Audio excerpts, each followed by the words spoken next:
Basic exercise in using two fibs to follow along with the price in a support and resistance manner, using one fib as a resistance measuring tool and another fib as a support measuring tool.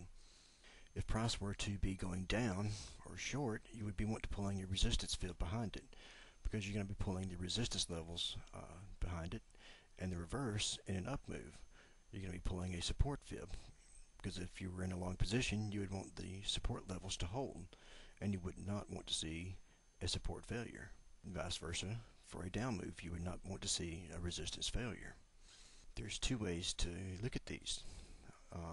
You can look at it as each individual move, or across one single day at a time, and look for in a down move here, you would want to see your resistance levels hold. The other way is to continue pulling your resistance and bring your resistance levels down in this down move, because this price does make a rally here. You would want to know from this move down what are the resistance points going to be, or the possible continuation points. Because in a down move, if the resistance levels hold, you would be continuing in the same direction short. On a day-to-day basis, from each move, when the levels do hold, you want to look to its targets. Because what this is saying is, from this amount of movement on a break short, price can travel this far, and vice versa in an up move. Always will they reach their targets, because there may be another fib level to interfere from a larger time frame, or a change in sentiment. If you were to look at this from a zoomed out view, where you were looking at the entire movement down, your resistance points would be here, and what you have is a failure. Even though you have a slight breakout, these levels are still holding. With this being the pound yen, normally, for the most part, they're not going to actually hit to the pip, because they're being controlled by the pound dollar and the dollar yen. But they will get you close enough to actually trade it, and trade it successfully. And you can perform this exercise on basically any currency. The majors are going to respond well to it. The crosses, for the most part, they will as well. But if you need to know how to change the labeling and add the price into the fib level and on the tool itself, you can just watch the other video on how to modify the tool. But for this exercise, we already have them set up, ready to use. And so what this tells us is, from this move down and its price come up, you can follow along with the support, and as long as the support holds, it will continue to go up.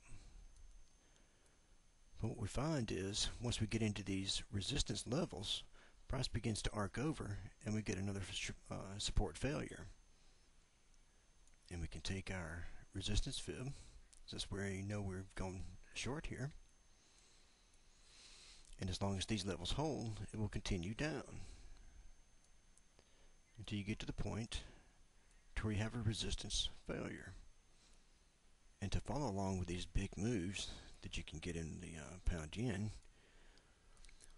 once it does make a change of direction, or once it starts to go up here, in this case, we can see, zoom in a little bit here, that the support levels hold. And as long as they continue to hold, it will continue to go up. And we don't necessarily need that now. But you would just follow it until it shows a point of weakness or stalling. And once you find these cases where it does finally stall out, you want to know if it will continue down. Even though you get this false breakout, you have basically a double top formation, very close to it.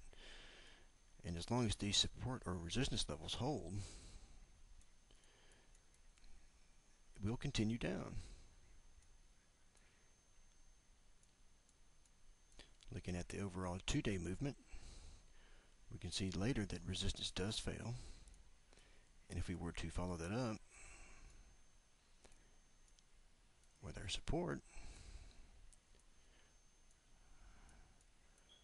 we see now that support is holding. And as long as it continues to hold, it will continue to go up until you get to the point of where you find a day where you have a support failure. And if we zoom this out,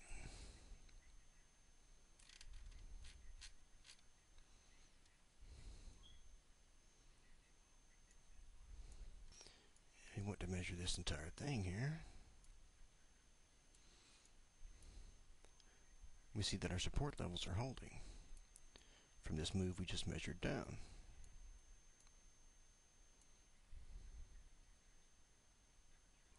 Now take what you've seen here and use one fib to measure the up moves, the other fib to measure the down moves.